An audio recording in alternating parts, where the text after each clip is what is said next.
നമസ്കാരം. ശബരിമല വിഷയത്തിൽ സെക്രട്ടേറിയറ്റിന് മുന്നിലെ ബി.ജെ.പി. സമരം ലക്ഷ്യം കാണാതെ അവസാനിപ്പിക്കുന്നു. ഈ മാസം 22-ന് സമരം അവസാനിപ്പിക്കാനാണ് തീരുമാനം. അനിശ്ചിതകാല നിരാഹാര സമരത്തിന് മുൻനിര നേതാക്കളില്ല എന്ന വിമർശനങ്ങൾക്കിടെ അവസാന ഘട്ടത്തിൽ മുതിർന്ന നേതാവിനെ സമരത്തിനായി രംഗത്തിറക്കാനാണ് ബി.ജെ.പിയുടെ നീക്കം. വിവരങ്ങളുമായി ബി.ആർ. കാർത്തിക് ചേരുന്നു. കാർത്തിക്, ആരായിരിക്കും അവസാന ഘട്ടത്തിൽ നിരാഹാര സമരത്തിനുണ്ടാവുക?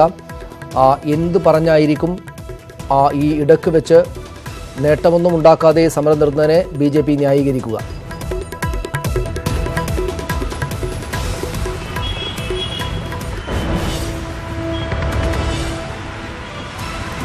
ശബരിമലയിലെ പോലീസ് നിയന്ത്രണങ്ങൾ നീക്കുക, അതോടൊപ്പം തന്നെ ആചാരങ്ങൾ സംരക്ഷിക്കുക എന്നീ ആവശ്യങ്ങൾ ഉന്നയിച്ചാണ് ബി.ജെ.പി. സമരം ആരംഭിച്ചത്. ഒരു ഘട്ടത്തിൽ ശബരിമലയിൽ നിന്ന് ഈ സമരം സെക്രട്ടേറിയറ്റിന് മുന്നിലേക്ക് മാറ്റി. സെക്രട്ടേറിയറ്റിന് മുന്നിൽ അനിശ്ചിതകാല നിരാഹാര സത്യാഗ്രഹം ആരംഭിച്ചു.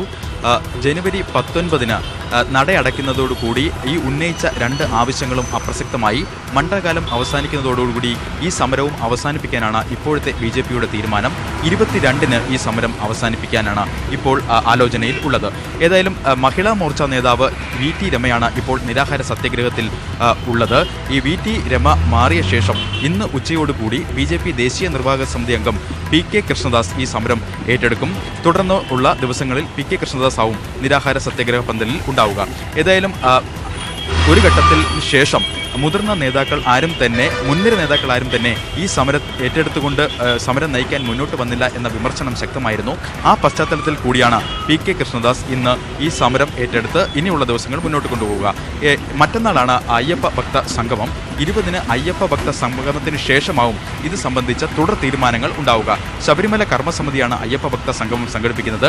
അതിന് മറ്റ് സംസ്ഥാനങ്ങളിലെ മുതിർന്ന സന്യാസി വര്യന്മാരും അമൃതാനന്ദമയി അടക്കമുള്ള നേതാക്കളെല്ലാം തന്നെ എത്തുന്നുണ്ട്. ഇതിനുശേഷം ബി.ജെ.പി. ദേശീയ അധ്യക്ഷൻ അമിത്ഷായുമായി കൂടിയാലോചിച്ച് തുടർ പ്രതിഷേധ പരിപാടികൾ തീരുമാനിക്കും. ഏതായാലും ലോക്സഭാ തെരഞ്ഞെടുപ്പ് അടുക്കുന്നതുവരെ ഈ വിഷയം സജീവമായി നിലനിർത്താൻ തന്നെയാണ് ബി.ജെ.പിയുടെ തീരുമാനം. പക്ഷേ സെക്രട്ടേറിയറ്റിന് മുന്നിലെ അനിശ്ചിതകാല നിരാഹാര സത്യാഗ്രഹം അവസാനിപ്പിക്കുന്നു. എന്നാൽ ലക്ഷ്യങ്ങളൊന്നും കാണാതെ അവസാനിക്കുന്നു എന്നതാണ് ഈ സമരത്തിന് ഇനിയുള്ള നേരിടാൻ ഉള്ള വിമർശനങ്ങൾ. ഈ സമരത്തിന് ആധാരമായ ആവശ്യങ്ങൾ അപ്രസക്തമായി എന്നൊരു കാരണമാണ് അവർ ഇപ്പോൾ ചൂണ്ടിക്കാട്ടുന്നത്. അതുകൊണ്ട് തന്നെ ആദ്യഘട്ടം മുതൽ അവർ ഉന്നയിച്ച ആവശ്യങ്ങളൊന്നും അംഗീകരിക്കപ്പെട്ടില്ല. സർക്കാർ ആദ്യഘട്ടം മുതൽ ഈ സമരത്തോട് മുഖം തിരിച്ചു. പോലീസ് നിയന്ത്രണങ്ങൾ ഉൾപ്പെടെയുള്ള ആവശ്യങ്ങളിൽ ഒന്നുപോലും സർക്കാർ അംഗീകരിക്കാൻ തയ്യാറായില്ല. അതുകൊണ്ട് തന്നെ ഈ ഒരു ഘട്ടത്തിന് ശേഷം ഈ സമരം ഏറ്റെടുത്ത് മുന്നോട്ട് കൊണ്ടുപോകാൻ നേതാക്കൾ ആരും എത്തിയില്ല. ആദ്യഘട്ടത്തിൽ എൻ രാധാകൃഷ്ണനും പിന്നീട് ശോഭാ സുരേന്ദ്രനും അതിനുശേഷം സി.കെ. പത്മനാഭനും എത്തി. എന്നാൽ പിന്നീട് ഇങ്ങോട്ട് ശിവരാജൻ, കെ.എം. വേലായുധൻ അടക്കമുള്ള നേതാക്കളാണ് ഈ സമരം നയിച്ചത്. ഏറ്റവും ഒടുവിൽ വി.ടി. രമ ഇപ്പോൾ അനിശ്ചിതകാല നിരാഹാര സത്യാഗ്രഹം നടത്തുന്നു. ഇന്ന് ഉച്ചയോടുകൂടി വി.ടി. രമയുടെ സത്യാഗ്രഹം അവസാനിപ്പിക്കും. അതിനുശേഷം പി.കെ. കൃഷ്ണദാസ് എത്തും. ഏതായാലും വിമർശനങ്ങളുടെ പശ്ചാത്തലത്തിൽ കൂടിയാണ് ഇത്തരം ഒരു നീക്കം. പാർട്ടിക്കുള്ളിലെ അഭിപ്രായ ഭിന്നതകളും ഈ സമരം ലക്ഷ്യം കാണാതെ അവസാനിക്കാൻ കാരണമായി എന്നൊരു വിമർശനം ശക്തമാണ്. മാത്രമല്ല RSSുമായുള്ള ചില അഭിപ്രായ വ്യത്യാസങ്ങൾ സമരത്തിന്റെ രൂപത്തിലും സമരം നയിക്കുന്ന രീതി സംബന്ധിച്ചും RSS നേതൃത്വവുമായും ബി.ജെ.പി. സംസ്ഥാന ഘടകത്തിലെ ഒരു വിഭാഗത്തിന് അഭിപ്രായ ഭിന്നതകളുണ്ട്. അതുകൂടി ഈ സമരം ഇത്തരത്തിൽ അവസാനിപ്പിക്കാൻ കാരണമായി. മറ്റൊന്ന്, ബി.ജെ.പിയുടെ ജില്ലാ ഘടകം ഈ സമരം അനിശ്ചിതമായി മുന്നോട്ട് കൊണ്ടുപോകാനാകില്ല എന്ന് സംസ്ഥാന നേതൃത്വത്തെ അറിയിച്ചു. ഇതുകൂടി കണക്കിലെടുത്തുകൊണ്ടാണ് ഇപ്പോൾ ഇത്തരമൊരു നീക്കം.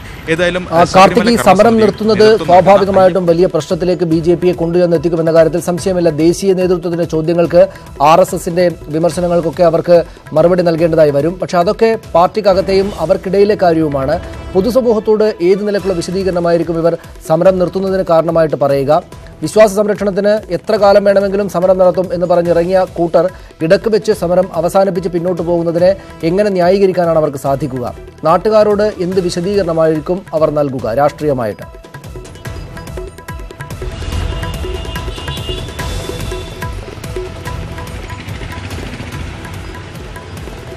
മണ്ഡലകാലം അവസാനിക്കുന്നു എന്ന ന്യായീകരണം തന്നെയാണ് അവർ നൽകുക. സ്വാഭാവികമായും ഈ സമരത്തിന് വലിയ തോതിൽ ആദ്യഘട്ടത്തിൽ ബി.ജെ.പിക്ക് പുറത്ത്, പരിവാർ സംഘടനകൾക്ക് പുറത്തു നിന്ന് പോലും പിന്തുണ ലഭിച്ചിരുന്നു.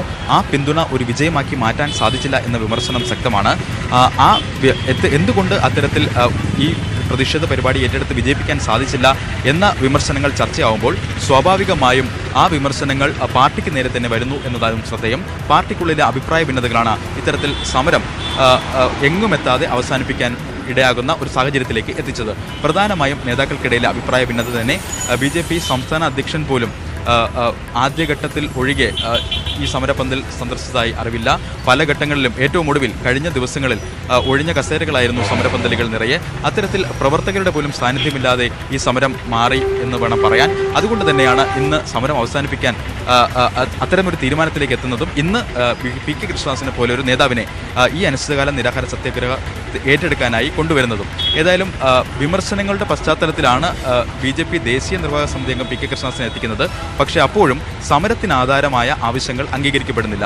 വലിയ തോതിൽ NSSന്റെ പിന്തുണ ലഭിച്ചു, പരോക്ഷമായാണെങ്കിൽ കൂടിയും NSSന്റെ പിന്തുണ ലഭിച്ചു, ഒരു വിഭാഗം വിശ്വാസികളുടെ പിന്തുണ ലഭിച്ചു. ഇങ്ങനെ വലിയ തോതിൽ ഒരു പിന്തുണ ലഭിച്ചിട്ട് പോലും ഒരു സമരം ഏറ്റെടുത്ത് സമരത്തിന് ആധാരമായ ആവശ്യങ്ങൾ നേടിയെടുക്കുന്നതിൽ ഒന്നുപോലും നേടിയെടുക്കാൻ സാധിച്ചില്ല. അതുകൊണ്ട് തന്നെ ഈ ശബരിമല വിഷയത്തിൽ സെക്രട്ടേറിയറ്റിന് മുന്നിലേക്ക് മാറ്റിയ അനിശ്ചിതകാല നിരാഹാര സത്യാഗ്രഹ സമരം ഇനി വരും ദിവസങ്ങളിൽ BJP എന്തുകൊണ്ട് സമരം അവസാനിപ്പിച്ചു എന്ന കാര്യത്തിൽ വിശദീകരണം നൽകുമ്പോൾ സ്വാഭാവികമായും കൃത്യമായ ഒരു വിശദീകരണം അവർക്ക് നൽകാൻ കഴിയില്ല എന്ന് മാത്രമല്ല, എന്തുകൊണ്ട് സമരം അവസാനിപ്പിക്കേണ്ടി വന്നു എന്ന വിമർശനത്തിൻ്റെ മുന വന്നു നിൽക്കുന്നത് അവർക്ക് നേരെ തന്നെയാവും എന്നതാണ് ശ്രദ്ധേയം. ഈ ഘട്ടത്തിൽ BJP ജില്ലാ ഘടകത്തിൻ്റെ തീരുമാനം കൂടി നിർണായകമായി. കാരണം നടയടച്ചാൽ 44 ദിവസം തുടർച്ചയായി അനിശ്ചിതകാല നിരാഹാര സമരം പോകുന്നു. 44 ദിവസം പോയതിനു ശേഷം നടയടയ്ക്കുന്നതോടുകൂടി വീണ്ടും ഈ സമരം അപ്രസക്തമാവുകയാണ്. കാരണം സമരത്തിന് ആധാരമായ ആവശ്യങ്ങളൊന്നും തന്നെ അംഗീകരിക്കപ്പെടുന്നില്ല. അതുകൊണ്ട് തന്നെ ഇത് മുന്നോട്ട് കൊണ്ടുപോകുന്നത് അപ്രസക്തമാണ്.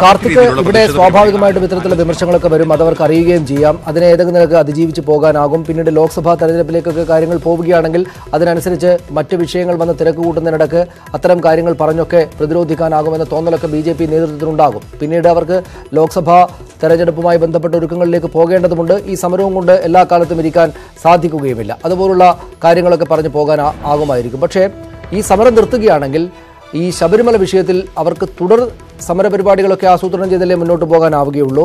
ആ നിലക്ക് അതിനെ ഈ തെരഞ്ഞെടുപ്പ് വരെ ആ വിഷയത്തെ പിടിച്ചു നിർത്തി തങ്ങൾക്ക് അനുകൂലമായ സാഹചര്യം ഉണ്ടാക്കാൻ വേണ്ടി എന്തൊക്കെയായിരിക്കും അവർ ചെയ്യുക? ഈ സമരം നിർത്തിവെക്കുകയാണെങ്കിലും അതിനുശേഷമുള്ള കാര്യങ്ങൾ എന്തൊക്കെയായിരിക്കും?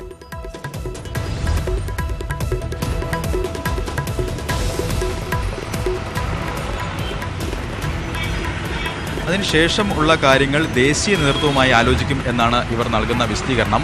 ഏതായാലും 3 ദിവസത്തിനുള്ളിൽ സംസ്ഥാന നേതാക്കൾ BJP ദേശീയ അധ്യക്ഷൻ അമിത്ഷായെ കാണുന്നുണ്ട്. മാത്രമല്ല KP ശശികല അടക്കം മറ്റ് പരിവാർ സംഘടനകളിലെ നേതാക്കളും ദേശീയ നേതൃത്വവുമായി ചർച്ച നടത്തുന്നുണ്ട്. ശബരിമല കർമ്മസമിതിയുമായി ചേർന്ന് പ്രതിഷേധ പരിപാടികൾ മുന്നോട്ട് കൊണ്ടുപോകാനുള്ള ഒരു തീരുമാനത്തിലേക്കാവും അവർ എത്തിച്ചേരുക. ശബരിമല കർമ്മസമിതിയുടെ അയ്യപ്പ ഭക്ത സംഗമത്തിനു ശേഷം ഏത് രീതിയിൽ ഈ പ്രതിഷേധം മുന്നോട്ട് കൊണ്ടുപോകണം എന്ന കാര്യത്തിൽ പ്രാഥമിക ചർച്ചകൾ നടക്കും. അതിനുശേഷം ദേശീയ അധ്യക്ഷൻ അമിത്ഷാ കൂടി പങ്കെടുത്തുകൊണ്ടുള്ള ചർച്ചകളിലാകും തുടർ പ്രതിഷേധ പരിപാടികൾ എങ്ങനെ വേണമെന്ന കാര്യത്തിൽ ഒരു ധാരണയിലെത്തുക. ഏതായാലും നിലവിൽ ഇവരുടെ കണക്കുകൂട്ടൽ അനുസരിച്ച് ഈ വിഷയം കേരളത്തിന് പുറത്തും സജീവമായി ചർച്ചയിലേക്ക് കൊണ്ടുവരിക എന്നതാണ് ലക്ഷ്യങ്ങളിൽ ഒന്ന്. അതിന് കേരളത്തിന് പുറത്ത് മറ്റ് സംസ്ഥാനങ്ങളിലും സെമിനാറുകൾ, അതോടൊപ്പം തന്നെ സന്യാസിവര്യന്മാരെ ഉൾപ്പെടെ പങ്കെടുപ്പിച്ചുകൊണ്ടുള്ള സെഷനുകൾ, ആചാര സംരക്ഷണം, വിശ്വാസികളുടെ ആശങ്ക അകറ്റുക, അത്തരം വിഷയങ്ങൾ ഉയർത്തിക്കാട്ടിക്കൊണ്ടുള്ള പ്രതിഷേധ പരിപാടികൾ തന്നെയാകും ഇനി അങ്ങോട്ട്. അതാണ് അത്തരം പ്രതിഷേധ പരിപാടികൾ നടത്തിക്കൊണ്ട് തുടർ പരിപാടികൾ ആസൂത്രണം ചെയ്ത് പോകാമെന്നാണ് BJP വിചാരിക്കുന്നത്. ഇനിയും ഈ സെക്രട്ടേറിയറ്റിന് മുന്നിലെ സമരം നീട്ടിക്കൊണ്ടുപോകുന്നതിൽ കാര്യമില്ല എന്നൊരു തോന്നലാണ് ആ പാർട്ടിക്കകത്തുള്ളത്. അവർ ഇന്നോ 2 ദിവസത്തിനകം സമരം അവസാനിപ്പിക്കാൻ വേണ്ടി പോവുകയാണ്. പ്രത്യേകിച്ച് ലക്ഷ്യമൊന്നും നേടാതെയാണ് സമരം വല്ലാത്ത തോതിൽ പരിഹാസ്യമായ തോതിലേക്ക് എത്തിയതിനു ശേഷമാണ് സമരം അവസാനിക്കുന്നത് എന്ന ഒരു വിലയിരുത്തലുള്ള ആളുകളുണ്ട്. പക്ഷേ ലോക്സഭാ തെരഞ്ഞെടുപ്പിലേക്ക് അടക്കം പോകേണ്ടതുണ്ട് എന്നതുകൊണ്ട് ഇനിയും ആ സമരം മുന്നോട്ട് കൊണ്ടുപോകുന്നതിൽ കാര്യമില്ല എന്നതാണ് ആ പാർട്ടിക്കകത്ത് അതുമായി ബന്ധപ്പെട്ട് വരുന്ന അഭിപ്രായങ്ങളും മറ്റും. അതുകൊണ്ട് ഇന്ന് PK കൃഷ്ണദാസ് ആ സമരം ഏറ്റെടുക്കും. നാളെ കഴിഞ്ഞ് മറ്റന്നാൾ സമരം അവസാനിപ്പിക്കാം എന്ന നിലപാടിലേക്കാണ് എത്തുന്നത്. പ്രത്യേകിച്ച് എന്തെങ്കിലും നേട്ടമുണ്ടാക്കിയിട്ടല്ല സമരം അവസാനിപ്പിക്കുന്നത്. പക്ഷേ അത്തരം കാര്യങ്ങൾക്ക് സമരപരിപാടികൾ മറ്റു രൂപത്തിൽ തുടരും ശബരിമല വിഷയത്തിലെ എന്ന വിശദീകരണമായിരിക്കും പാർട്ടി നൽകുക. വിവരങ്ങൾ നൽകിയത് VR കാർത്തിക്. മറ്റ് വാർത്തകളിലേക്ക്. തീരാതെ പള്ളിത്തർക്കം.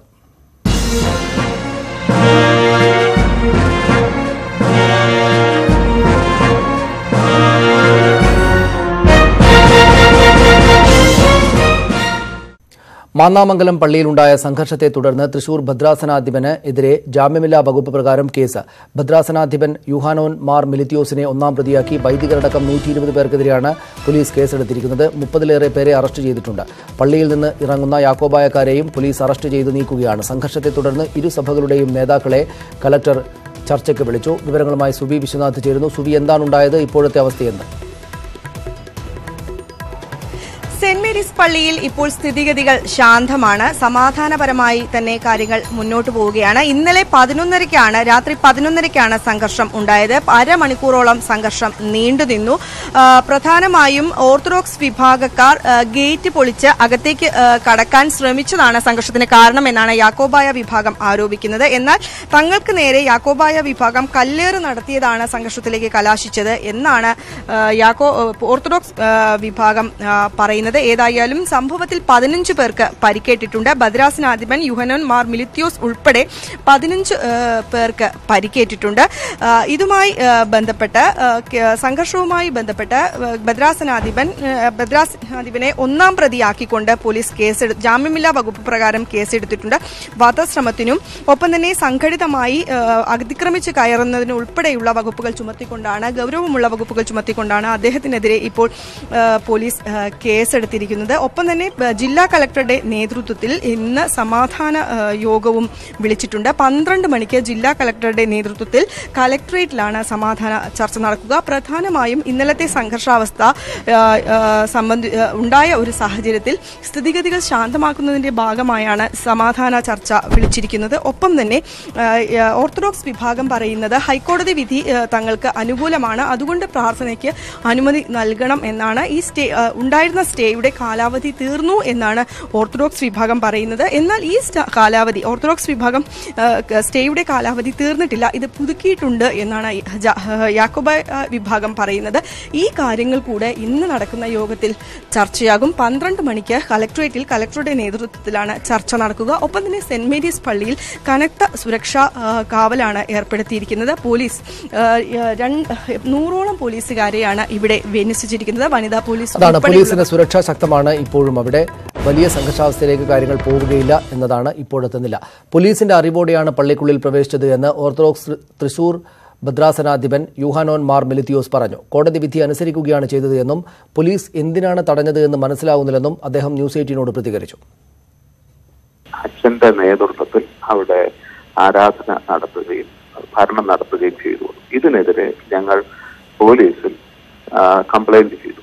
പോലീസ് പറഞ്ഞത് നിങ്ങൾക്കൊരു സംരക്ഷണം നൽകാൻ ഞങ്ങൾക്ക് സ്പെസിഫിക് ആയിട്ട് ഉത്തരവില്ല, അതുകൊണ്ട് നിങ്ങൾ അതൊന്ന് കോടതിയിൽ നേടണം. പക്ഷെ കോടതിയിൽ നേടുന്നതിന് ഞങ്ങൾ ആ ഭാഗത്ത് പോവുകയോ ഇത് ആവശ്യപ്പെടുകയോ ചെയ്യാതെ കോടതിയിൽ ഒരു ഉത്തരവിന് ആവശ്യപ്പെടാനൊക്കില്ല. അപ്പോ പോലീസിന്റെ ഭാഗത്തുനിന്ന്, പ്രത്യേകിച്ച് സൂപ്രണ്ട് പോലീസ് ശ്രീ ഹരീഷ് ചന്ദ്രയുടെ ഭാഗത്തുനിന്നുണ്ടായ നിർദ്ദേശം നിങ്ങൾ അവിടെ പോകുമ്പോൾ ഞങ്ങൾ തടയും, അതനുസരിച്ച് നിങ്ങൾക്ക് കോടതിയിൽ പ്രൊട്ടക്ഷൻ ആവശ്യപ്പെടാം എന്നാണ്. അങ്ങനെ ഞങ്ങൾ പോവുകയും അവിടെ ഒരു ദിവസം ഇരിക്കുകയും ചെയ്തു. പോലീസിന്റെ ഭാഗത്തുനിന്ന് യാതൊരു സഹായവും ഉണ്ടായില്ല. സിറോ മലബാർ സഭ സിനഡിന് ഇന്ന് സമാപനം. 11 ദിവസം നീണ്ടുനിന്ന സിനഡ് സഭയും സമൂഹവുമായി ബന്ധപ്പെട്ട വിവിധ വിഷയങ്ങളാണ് ചർച്ച ചെയ്തത്. വൈകിട്ട് കർദിനാൾ മാർ ജോർജ് ആലഞ്ചേരി സിനഡിന് സമാപന സന്ദേശം നൽകും. സഭയിൽ പരാതി പരിഹാര സമിതി രൂപീകരിക്കാനുള്ള നിർദ്ദേശം നൽകിയത് മാത്രമാണ് സിനഡിലെ പുതിയ തീരുമാനം. അതേസമയം പിരിച്ചുവിട്ട എറണാകുളം അങ്കമാലി അതിരൂപതയുടെ വൈദിക സമിതി പുനഃസംഘടിപ്പിച്ചതായി സൂചനയുണ്ട്. എറണാകുളം അങ്കമാലി രൂപതയുടെ ഭരണം വത്തിക്കാൻ ഇടപെട്ട് അഡ്മിനിസ്ട്രേറ്റർക്ക് നൽകിയതിനു ശേഷമുള്ള ആദ്യ സിനഡ് കൂടിയാണിത്. ആലപ്പാട്ടെ സമരക്കാരുമായി വീണ്ടും ചർച്ചയ്ക്ക് തയ്യാറാണെന്ന് വ്യവസായ മന്ത്രി ഇ പി ജയരാജൻ. സമരക്കാർ പുതിയ ആവശ്യങ്ങൾ വയ്ക്കുന്നത് ദൌർഭാഗ്യകരമാണ്. ഖനനം നിർത്താൻ ഉദ്ദേശിക്കുന്നില്ല. സമരസമിതി പറയുന്ന പല കാര്യങ്ങളും വസ്തുതാപരമല്ലെന്നും ആലപ്പാട് നേരിട്ട് സന്ദർശിക്കുമെന്നും വ്യവസായ മന്ത്രി പറഞ്ഞു. ഒരു ഗവൺമെന്റ് എന്നുള്ള നിലയിൽ എടുക്കാൻ പറ്റാവുന്ന എല്ലാ കാര്യങ്ങളും എടുത്തു കഴിഞ്ഞു. എന്നിട്ടും ഈ സമരം തുടങ്ങുന്നതിന് എന്താണ് അടിസ്ഥാനം? നിങ്ങൾ ഇന്നലെ വരെ പറഞ്ഞിരിക്കുന്നത് സീ വാഷിംഗ് നിർത്തണമെന്നാണ്. ആ സീ വാഷിംഗ് നിർത്തി എക്സ്പെർട്ട് ഒരു കമ്മിറ്റി വെക്കണമെന്നാണ്. ആ കമ്മിറ്റി വെച്ച് കമ്മിറ്റി റിപ്പോർട്ട് വന്ന് നമുക്ക് അതിനനുസരിച്ച് കാര്യങ്ങൾ ചെയ്യാമെന്ന് പറഞ്ഞു. ഇന്നലെ വരെ പറഞ്ഞ അതാണ്. ഇത് അംഗീകരിച്ചപ്പോൾ ഇതിന്റെ പുതിയ കാര്യം ഉയർത്തുകയാണ്. അതൊരു ശരിയായ നടപടിയല്ല. ആലപ്പാട് കരിമണൽ ഖനന വിവാദം കത്തിനിൽക്കെ സിപിഎം സംസ്ഥാന സെക്രട്ടേറിയറ്റ് യോഗം ചേരുകയാണ്. പ്രക്ഷോഭം അവസാനിപ്പിക്കാൻ സർക്കാർ മുന്നോട്ട് വെച്ച നിർദ്ദേശങ്ങൾ തള്ളി സമരം തുടരാൻ സമരസമിതി തീരുമാനിച്ച സാഹചര്യത്തിൽ തുടർ കാര്യങ്ങൾ സെക്രട്ടേറിയറ്റ് ചർച്ച ചെയ്യും. ഖനനം നിർത്തി IREA അടച്ചിട്ട് സമരം അവസാനിപ്പിക്കണമെന്ന നിലപാട് സിപിഎമ്മിനില്ല എന്നാണ് സൂചന. സീ വാഷിംഗ് നിർത്തിവെക്കാമെന്ന സർക്കാർ നിലപാടിനൊപ്പമാണ് സിപിഎമ്മും. അതേസമയം ഫെബ്രുവരി പകുതിയോടെ ആരംഭിക്കുന്ന തെരഞ്ഞെടുപ്പ് പ്രചാരണ ജാഥയെക്കുറിച്ചും സെക്രട്ടേറിയറ്റ് ചർച്ച ചെയ്തേക്കും.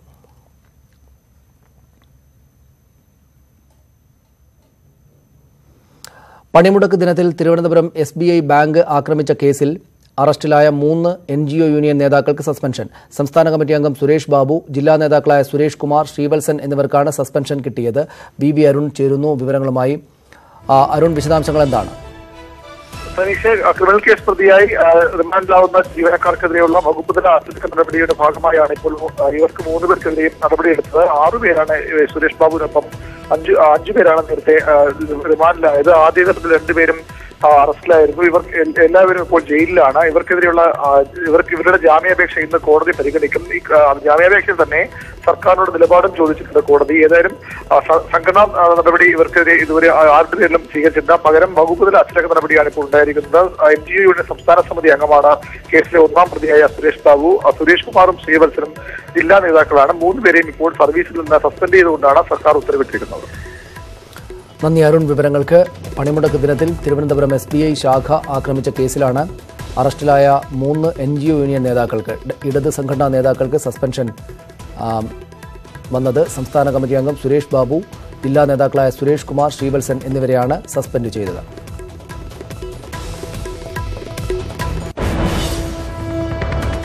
എയ്ഡഡ് വിദ്യാഭ്യാസ സ്ഥാപനങ്ങളിലെ നിയമനം PSCക്ക് വിടണമെന്ന ആവശ്യത്തിൽ സത്യവാങ്മൂലം സമർപ്പിക്കാൻ സർക്കാരിനോട് ഹൈക്കോടതി ആവശ്യപ്പെട്ടു. എയ്ഡഡ് സ്കൂൾ നിയമനം PSCക്ക് വിടാൻ നിയമനിർമ്മാണം വേണമെന്ന് PSCയുടെ അഭിഭാഷകൻ കോടതിയെ അറിയിച്ചു. വിവരങ്ങളുമായി N ശ്രീനാഥ് ചേരുന്നു. ശ്രീനാഥ്, ഈ കേസിൽ കോടതിയിൽ എന്താണ് നടന്നത്? സംസ്ഥാനത്തെ എയ്ഡഡ് സ്കൂളുകളിലെയും കോളേജുകളിലെയും അധ്യാപന നിയമനം സർക്കാർ നേരിട്ട് നടത്തണമെങ്കിൽ നിയമനിർമ്മാണം നടത്തേണ്ടി വരുമെന്ന് PSC ഇന്ന് ഹൈക്കോടതിയെ അറിയിച്ചു. കാരണം ഇപ്പോഴത്തെ നിലവിലുള്ള നിയമം അനുസരിച്ച് അത് മാനേജ്മെന്റുകൾക്കാണ് നിയമനം നടത്താനുള്ള അധികാരമുള്ളത്.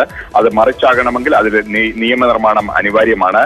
നിയമനം PSCക്ക് കൈമാറണമെന്ന് ആവശ്യപ്പെട്ടുള്ള ഹർജിയിലാണ് ഈ PSC ഈ നിലപാട് വ്യക്തമാക്കിയിരിക്കുന്നത്. നിയമനിർമ്മാണം നടത്തുക എന്നത് സർക്കാരിന്റെ നയപരമായ തീരുമാനമാണെന്നും PSC വെറും റിക്രൂട്ടിംഗ് ഏജൻസി മാത്രമാണെന്നും PSCയുടെ അഭിഭാഷകൻ ഇന്ന് ഹൈക്കോടതിയെ അറിയിക്കുകയുണ്ടായി. ഇക്കാര്യത്തിൽ വിശദമായ സത്യവാങ്മൂലം നൽകാൻ ഹൈക്കോടതി സർക്കാരിനോട് ആവശ്യപ്പെട്ടിരിക്കുകയാണ്. 3 ആഴ്ചയ്ക്കകം സർക്കാർ ഇക്കാര്യത്തിൽ വിശദമായ സത്യവാങ്മൂലം സമർപ്പിക്കണം. അതിനുശേഷം കേസ് വീണ്ടും പരിഗണിക്കും എന്നാണ് അറിയിച്ചിരിക്കുന്നത്. നന്ദി ശ്രീനാഥ് വിവരങ്ങൾക്ക്.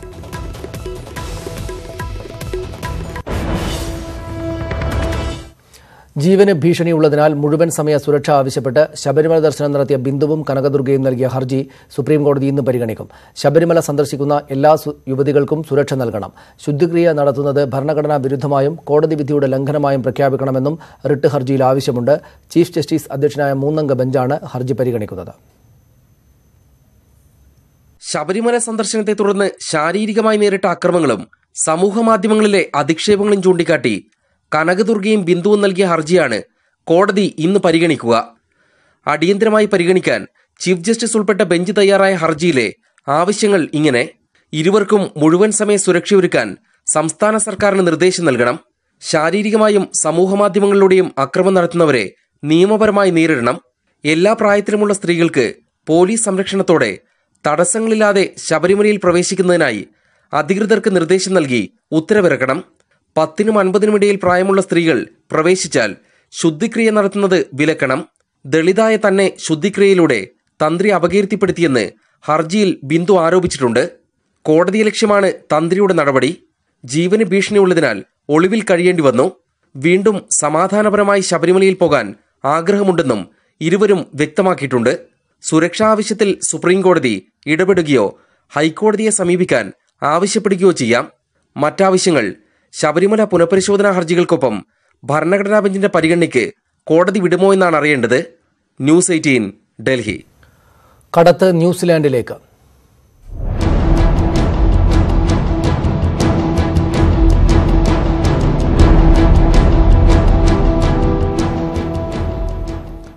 മുനമ്പത്ത് നിന്ന് പോയവരുടെ ലക്ഷ്യം ഓസ്ട്രേലിയ അല്ല, ന്യൂസിലാൻഡാണെന്ന് പോലീസ്. കുട്ടികളും 230 മുതിർന്നവരും ന്യൂസിലാൻഡിലേക്ക് കടന്നതായും പോലീസ് സ്ഥിരീകരിച്ചു. ഇവരെ ബോട്ടിൽ രാജ്യം കടത്താൻ ഇടനിലക്കാരായത് ശ്രീകാന്തനും ബന്ധു രവീന്ദ്രനുമാണെന്നും പോലീസ് കണ്ടെത്തി. 3000-ഓളം തമിഴ് വംശജരുള്ള രാജ്യമാണ് ന്യൂസിലാൻഡ്. വർഷം 1000 അഭയാർത്ഥികളെ രാജ്യത്ത് സ്വീകരിക്കാനുള്ള അന്താരാഷ്ട്ര പദ്ധതി ന്യൂസിലാൻഡിനുണ്ട്. ഇക്കാര്യങ്ങളുടെ മറവിൽ ഇന്ത്യയിൽ നിന്ന് അനധികൃത സംഘം വ്യാപകമായി ആളുകളെ പ്രലോഭിപ്പിച്ച് കടത്തുകയായിരുന്നുവെന്നാണ് കണ്ടെത്തിയിരിക്കുന്നത്. ശ്രീകാന്തനും ബന്ധു രവീന്ദ്രനുമായിരുന്നു ഇടപാടിന്റെ ഏജന്റുമാർ. 1.5 ലക്ഷം മുതൽ 3 ലക്ഷം രൂപ വരെ ഇവർ ആളുകളിൽ നിന്ന് ഈടാക്കി. ഡൽഹിയിൽ നിന്നും ചെന്നൈയിൽ നിന്നുമായി ഇങ്ങനെ 230 പേരാണ് മുനമ്പം വഴി തീരം വിട്ടത്. പുറമെ കുട്ടികളും സംഘത്തിലുണ്ട്. ഡൽഹിയിൽ നിന്ന് ശ്രീകാന്തിന്റെ ബന്ധു രവീന്ദ്രൻ 70 പേരെ സംഘടിപ്പിച്ചു. രവീന്ദ്രൻ സംഘത്തോടൊപ്പം ന്യൂസിലാൻഡിലേക്ക് പോയി. ബാക്കിയുള്ളവരെ ചെന്നൈയിൽ നിന്നും ശ്രീകാന്തനാണ് സംഘടിപ്പിച്ചത്. ബോട്ടിൽ ആളുകളുടെ എണ്ണം കൂടുതലായതാണ് ഇവർ ബാഗുകൾ ഉപേക്ഷിക്കാൻ കാരണം. കടന്നവർ എല്ലാവരും തമിഴ് വംശജരാണെന്നും പോലീസ് തിരിച്ചറിഞ്ഞിട്ടുണ്ട്. ഡൽഹിയിലും ചെന്നൈയിലുമായി ഊർജിത അന്വേഷണം പുരോഗമിക്കുകയാണ്. സുവി വിശ്വനാഥൻ, ന്യൂസ് 18, തൃശൂർ. കേരള മാരിടൈം ബോർഡിന്റെയും കോസ്റ്റൽ പോലീസിന്റെയും അലംഭാവത്തിന് തെളിവാവുകയാണ് മുനമ്പം മനുഷ്യക്കടത്ത്. തീരത്ത് നിന്നും 200 നോട്ടിക്കൽ മൈൽ വരെ അധികാരപരിധിയുള്ള കോസ്റ്റൽ പോലീസ് മനുഷ്യക്കടത്ത് തടയാൻ ഒരു മുൻകരുതലും എടുത്തിട്ടില്ല. തീരങ്ങൾ വഴിയുള്ള മനുഷ്യക്കടത്ത് തടയാനുള്ള അന്താരാഷ്ട്ര ship and port facility code സംസ്ഥാനത്തെ തീരങ്ങളിൽ നടപ്പാക്കാൻ മാരിടൈം ബോർഡ് നിർദ്ദേശം നൽകാത്തതും ഗുരുതര സുരക്ഷാ വീഴ്ചയാണ്. തീവ്രവാദ നുഴഞ്ഞുകയറ്റവും മനുഷ്യക്കടത്തും തടഞ്ഞ് തീരദേശ സംരക്ഷണം ഉറപ്പാക്കാൻ 2004 അന്താരാഷ്ട്ര തലത്തിൽ ship and port facility security code നടപ്പാക്കിയിരുന്നു. ഗുജറാത്ത് ഉൾപ്പെടെയുള്ള തീരദേശ സംസ്ഥാനങ്ങളിൽ ഇത് നടപ്പാക്കി. അതോടെ ഇവിടങ്ങളിൽ മനുഷ്യക്കടത്ത് തടയാൻ സാധിച്ചു. എന്നാൽ കേരള തീരത്ത് നടപ്പാക്കാൻ പോർട്ടുകൾക്ക് മാരിടൈം ബോർഡ് നിർദ്ദേശം നൽകുന്നില്ലെന്നാണ് ആക്ഷേപം. ISPS കോഡ് എന്ന് പറയുന്ന അന്താരാഷ്ട്ര നിലവാരത്തിൽ ഇന്ത്യയിലെ തന്നെ മറ്റ് പല പോർട്ടുകളിലും നടപ്പിലാക്കി കഴിഞ്ഞ ആ ഒരു സെക്യൂരിറ്റി പ്രോട്ടോകോൾ നടപ്പിലാക്കിയിട്ടില്ല എന്നുള്ളതാണ് ഇങ്ങനെയുള്ള ഇൻസിഡന്റ്സ് ഉണ്ടാവുന്നതിനുള്ള പ്രധാന കാരണം. Ship and port facility security code നടപ്പാക്കിയാൽ ബോട്ടിന്റെയും യാത്രക്കാരുടെയും സുരക്ഷ ഉറപ്പാക്കാം. അപ്പൊ ഈ ISPS കോഡ് നടപ്പാക്കി കഴിഞ്ഞാൽ ഇങ്ങനെയുള്ള സംഗതികൾ, അതായത് ഹ്യൂമൻ ട്രാഫിക്കിംഗ് അടക്കം ഇനി ഉണ്ടാവാതെ ഉള്ള ഒരു മുൻകരുതലായിട്ട് അത് വരും. SS Sharan, news 18, Kochi. Kochi beauty parlour വെടിവെപ്പ് കേസ് ക്രൈംബ്രാഞ്ച് പോലീസ് സംയുക്ത സംഘം അന്വേഷിക്കും. വെടിവെപ്പ് നടന്ന് 1 മാസമായിട്ടും പ്രതികളെ കണ്ടെത്താൻ കഴിയാത്ത സാഹചര്യത്തിലാണ് അന്വേഷണ സംഘം വിപുലീകരിച്ചത്. അധോലോക കുറ്റവാളി രവി പൂജാരിയെ കേന്ദ്രീകരിച്ച് തന്നെയാണ് അന്വേഷണം.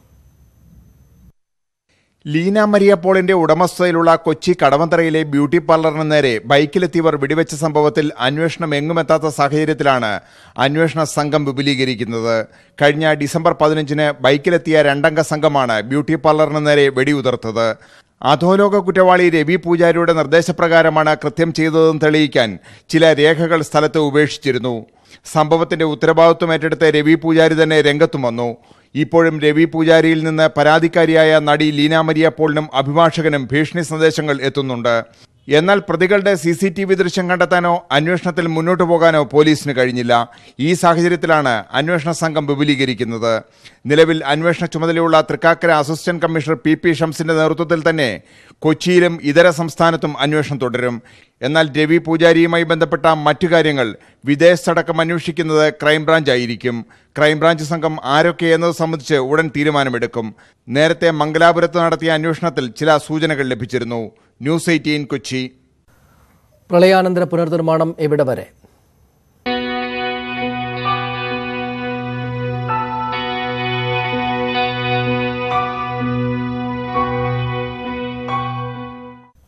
പ്രളയത്തെ ഒറ്റക്കെട്ടായി നേരിട്ടെങ്കിലും പുനരധിവാസ കാര്യത്തിൽ കരകയറാതെ കേരളം. വീട് പൂർണ്ണമായി തകർന്നില്ല എന്ന ഒറ്റ കാരണത്താൽ സർക്കാർ ധനസഹായം ലഭിക്കാതെ ബുദ്ധിമുട്ടുകയാണ് തൃശൂർ ആറാട്ടുപുഴയിൽ ഹൃദ്രോഗിയായ വീട്ടമ്മ.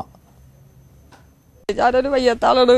എൻ്റെ മോൻ്റെ ഒരു വരുമാനം കൊണ്ടാണ് ഞാൻ നിൽക്കുന്നത്, ജീവിച്ചു പോകുന്നത്. അതും അവൻ്റെ ജോലി കുറേ സാധനങ്ങൾ നഷ്ടപ്പെട്ടു പോയതും എല്ലാം കൊണ്ട് ഇപ്പോഴും ഞങ്ങൾ ക്യാമ്പിൽ തന്നെ താമസിക്കുന്നത്.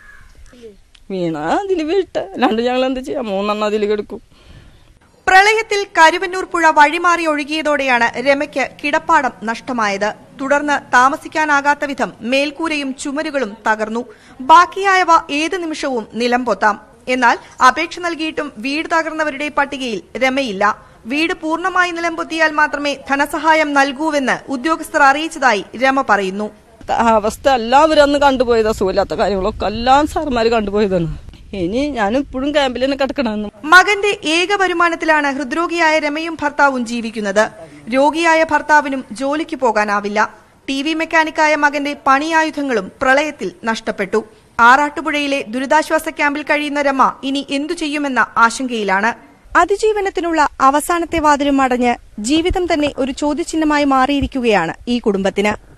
അർഹതയുണ്ടായിട്ടും നൂലാമാലകളിൽ കുടുങ്ങി സർക്കാർ സഹായം ലഭിക്കാതെ പോകുന്ന നിരവധി പേരിൽ ഒരാളാണ് രമ. ക്യാമറാമാൻ ഇമാനുവൽ തോമസിനോടൊപ്പം തൃശൂരിൽ നിന്ന് സുവി വിശ്വനാഥൻ, ന്യൂസ് 18. ഉറച്ച ലീഗ് കോട്ട ആയിരുന്ന കൊടുവള്ളിയിലേറ്റ പരാജയത്തിന് കോടതി വിധിയിലൂടെ പകരം ചോദിച്ചതിന്റെ ആഹ്ലാദത്തിലാണ് UDF. സുപ്രീം കോടതിയിലും വിധി അനുകൂലമാകുമെന്ന പ്രതീക്ഷ മുസ്ലിം ലീഗിനുണ്ട്. കോടതി നടപടി ലോക്സഭാ തെരഞ്ഞെടുപ്പിനെ എങ്ങനെ ബാധിക്കുമെന്ന ആശങ്കയിലാണ് LDF. കൊടുവള്ളി മണ്ഡലത്തിൽ മുസ്ലിം ലീഗിന്റെ മധുരപ്രതികാരമാണ് കാരാട്ട് റസാഖിന്റെ തെരഞ്ഞെടുപ്പ് വിജയം റദ്ദാക്കിയ കേരള ഹൈക്കോടതിയുടെ നടപടി. ലീഗ് ശക്തി കേന്ദ്രമായിരുന്ന കൊടുവള്ളിയിൽ പാർട്ടി വിട്ടുവന്ന കാരാട്ട് റസാഖിനെ സ്ഥാനാർത്ഥിയാക്കി മണ്ഡലം പിടിച്ച CPM-ന് തിരിച്ചടി നൽകാനായതിന്റെ ആഹ്ലാദം UDF ക്യാമ്പിലുണ്ട്.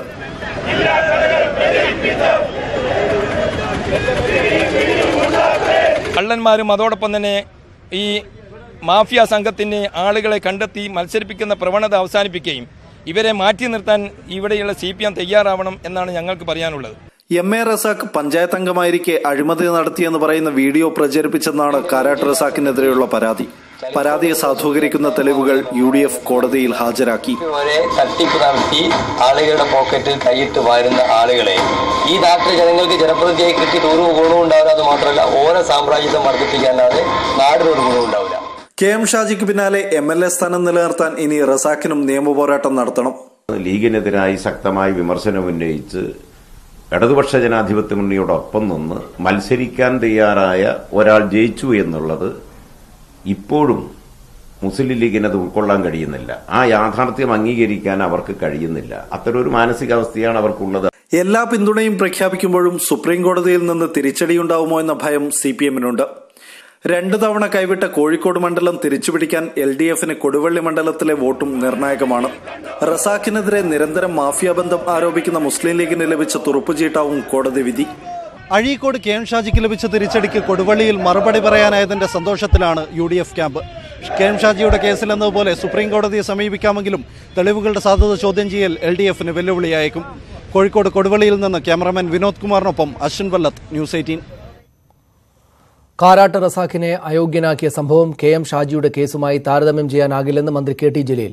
രണ്ടും 2 കേസാണ്. ഷാജിയുടേത് വർഗീയതയുമായി ബന്ധപ്പെട്ടതാണ്. കാരാട്ട് റസാഖിന്റേത് വെറുമൊരു തെരഞ്ഞെടുപ്പ് കേസുമാണ്. ആർക്കെതിരെയും വ്യക്തിഹത്യ നടത്തരുത് എന്നാണ് തന്റെ അഭിപ്രായമെന്നും മന്ത്രി കോഴിക്കോട്ട് പറഞ്ഞു. KM ഷാജിയുടെ എതിരായിട്ടുള്ള കോടതി വിധിയും കാരാട്ട് റസാഖിനെതിരായിട്ടുള്ള കോടതി വിധിയും 2 തരത്തിൽ തന്നെയാണ് കാണേണ്ടത്. ഒന്ന്, സാധാരണ ഒരു തെരഞ്ഞെടുപ്പ് കേസാണ്. കാരാട്ട് റസാഖിനെതിരായിട്ടുള്ളത് സാധാരണ ഒരു തെരഞ്ഞെടുപ്പ് കേസ്, വ്യക്തിഹത്യ നടത്തി അങ്ങനെ പറഞ്ഞിട്ടുള്ള ഒരു തെരഞ്ഞെടുപ്പ് കേസ്. അത് ഇതിനു മുമ്പും പല കേസുകളിലും സമാനമായിട്ടുള്ള വിധികൾ ഉണ്ടായിട്ടുണ്ട്. ഇടുക്കി നടുപ്പാറ എസ്റ്റേറ്റിലെ ഇരട്ട കൊലപാതക കേസിൽ ഒളിവിലായിരുന്ന പ്രതി ബോബിൻ പോലീസ് പിടിയിൽ. തമിഴ്നാട് മധുരയിൽ നിന്നാണ് പോലീസ് ബോബിനെ പിടികൂടിയത്. കഴിഞ്ഞ ദിവസം ഇയാൾക്കായി പോലീസ് ലുക്കൌട്ട് നോട്ടീസ് പുറപ്പെടുവിച്ചിരുന്നു. എസ്റ്റേറ്റ് ഉടമയെ കൊല്ലാൻ ഉപയോഗിച്ചതെന്ന് കരുതുന്ന തോക്ക് കണ്ടെത്തിയിരുന്നു. കഴിഞ്ഞ ഞായറാഴ്ചയാണ് നടുപ്പാറ എസ്റ്റേറ്റ് ഉടമ ജേക്കബ് വർഗീസിനെയും തൊഴിലാളി മുത്തയ്യയെയും എസ്റ്റേറ്റിനുള്ളിൽ മരിച്ച നിലയിൽ കണ്ടെത്തിയത്. രാഷ്ട്രീയ നാടകങ്ങൾ അരങ്ങ് തകർക്കുന്ന കർണാടകയിൽ ഇന്ന് കോൺഗ്രസിന്റെ നിയമസഭാ കക്ഷി യോഗം. എല്ലാ MLA-മാരെയും യോഗത്തിനെത്തിച്ച് BJPക്ക് മറുപടി നൽകാനാണ് കോൺഗ്രസിന്റെ തീരുമാനം. സർക്കാരിനെ വീഴ്ത്താനായി BJP വലയിലാക്കി ഹോട്ടലിലേക്ക് മാറ്റിയ എല്ലാ കോൺഗ്രസ് MLA-മാരും മടങ്ങിയെത്തി. ഇന്നത്തെ യോഗത്തിൽ നിർബന്ധമായും എത്തണമെന്ന് എല്ലാ MLA-മാരോടും കോൺഗ്രസ് ആവശ്യപ്പെട്ടിട്ടുണ്ട്. യോഗത്തിനെത്താത്തവരെ പാർട്ടിയുടെ പ്രാഥമിക അംഗത്വത്തിൽ നിന്ന് പുറത്താക്കുമെന്നും മുന്നറിയിപ്പുണ്ട്. തങ്ങൾ BJPയിലേക്ക് പോകുന്നു എന്ന അഭ്യൂഹങ്ങൾ തെറ്റാണ് എന്ന് മടങ്ങിയെത്തിയ കോൺഗ്രസ് MLA-മാർ പറഞ്ഞു. നിലമ്പൂർ ചാലിയാർ പഞ്ചായത്തിലെ വെണ്ണേക്കോട്ടെ 175 ഏക്കർ ഭൂമി നിക്ഷിപ്ത വനഭൂമിയായി പ്രഖ്യാപിച്ചതോടെ ആദിവാസികൾക്ക് നഷ്ടമായത് സർക്കാരിൽ നിന്ന് ലഭിച്ചിരുന്ന ആനുകൂല്യങ്ങൾ കൂടിയാണ്. സർക്കാരിന്റെ കാർഷിക സഹായങ്ങളൊന്നും ഇപ്പോൾ ഇവർക്ക് ലഭിക്കുന്നില്ല. ഭൂമിയുടെ രേഖകൾ വെച്ച് വായ്പ എടുക്കാനും ഇവർക്ക് സാധിക്കില്ല. പാരമ്പര്യമായി ലഭിച്ച 3 ഏക്കറോളം സ്ഥലത്താണ് രാമചന്ദ്രൻ റബ്ബർ കൃഷി ചെയ്യുന്നത്. റബ്ബർ കർഷകർക്ക് സർക്കാർ നൽകുന്ന എല്ലാ ആനുകൂല്യങ്ങളും ലഭിച്ചിരുന്നു. പക്ഷേ 2016 മുതൽ ഭൂനികുതി സ്വീകരിക്കാതെ വന്നതോടെ സാഹചര്യങ്ങൾ മാറി. റബ്ബറിൻ്റെ സബ്സിഡി കിട്ടിക്കൊണ്ടിരുന്ന ആളാണ് ഞാൻ.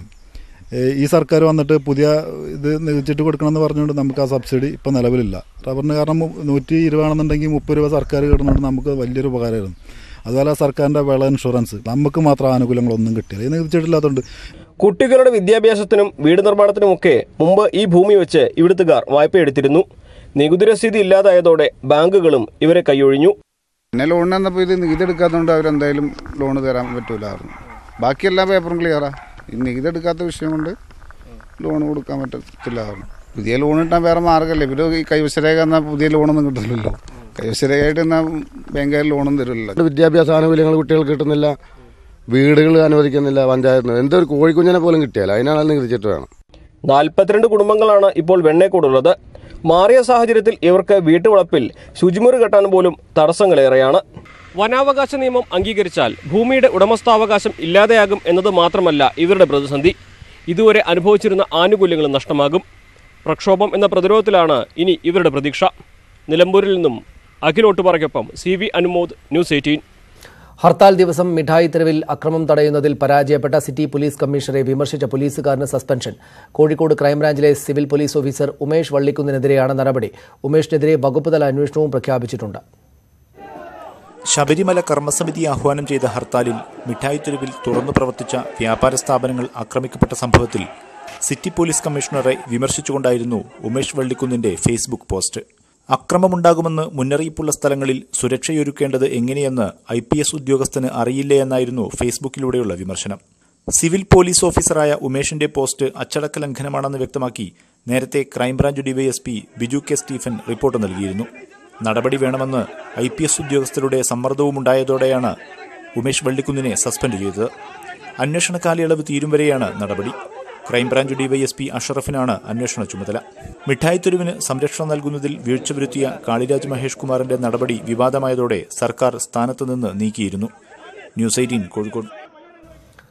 മിഠായി തെരുവിലെ ഗതാഗത നിയന്ത്രണ സംവിധാനങ്ങൾക്കെതിരെ ഫയർഫോഴ്സും വ്യാപാരികളും രംഗത്തെത്തി. ബാരിക്കേഡുകൾ മൂലം ഫയർഫോഴ്സ് വാഹനങ്ങൾക്ക് പ്രവേശിക്കാൻ തടസ്സമുണ്ടാകുന്നുവെന്ന് ഉദ്യോഗസ്ഥർ പറഞ്ഞു. തെരുവിൽ ഇന്നുണ്ടായ തീപിടുത്തം നിയന്ത്രിക്കാനെത്തിയപ്പോഴാണ് വിമർശനമുണ്ടായത്. മിഠായി തെരുവിൽ നവീകരണ പ്രവർത്തനങ്ങൾ നടക്കുന്ന വില്ല ടെക്സ്റ്റൈൽസിലാണ് തീപിടുത്തമുണ്ടായത്. വെൽഡിങ്ങിനിടെയുണ്ടായ തീപ്പൊരിയാണ് അപകട കാരണം. പെട്ടെന്ന് അണയ്ക്കാനായതോടെ വലിയ ദുരന്തമൊഴിവായി. ഇതിനിടെയാണ് മിഠായി തെരുവിലെ ഗതാഗത നിയന്ത്രണ സംവിധാനങ്ങൾ അശാസ്ത്രീയമാണെന്ന ആരോപണവുമായി ഫയർഫോഴ്സ് ഉദ്യോഗസ്ഥർ രംഗത്തെത്തിയത്. വാഹന പാർക്കിംഗ്, അതായത് മിഠായി ചങ്ങലിട്ടിട്ട് വെൽഡ് ചെയ്ത് നിൽക്കുന്നത് കാരണം മിഠായി തെരുവ് വല്ല അഗ്നിബാധയ കാര്യങ്ങളുണ്ടാണ്. ഫയർ എഞ്ചിൻ യഥാസമയത്ത് എത്തിച്ചേരാനുള്ള ഒരു സാങ്കേതിക ബുദ്ധിമുട്ടുള്ള കാര്യം ഈ സ്ഥലത്തിൽ അറിയിക്കാം. ഗതാഗത നിയന്ത്രണത്തിന്റെ പേരിൽ മിഠായി തെരുവിന്റെ സുരക്ഷ അപകടപ്പെടുത്തുകയാണ് ചെയ്യുന്നതെന്ന് വ്യാപാരികളും ആരോപിച്ചു.